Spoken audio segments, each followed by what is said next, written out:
Hey, what's up guys? Today's video I'm going to show you if it's possible or not to simply delete your Amazon order history in your Amazon account. So the bottom line is that you cannot directly delete your Amazon order history. However, you can archive them. If you archive your order or a specific order, you will not be able to view it in your overall Amazon order history. So let's go ahead and see how we can do that. Head over to your Amazon application, get logged into your account, then tap three bar icon. Here under your shortcuts, tap orders. Now in my case, I don't have any order from the last 3 months.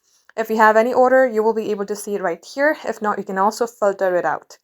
Now you will see all the orders. If you would like to hide or delete or archive a specific order, you're going to have to simply tap onto it or tap a three dot icon if the icon is showing up to you and simply select archive.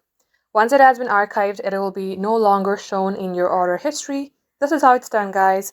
Thank you all for watching. If it had helped you in any ways, don't forget to like, share, and subscribe.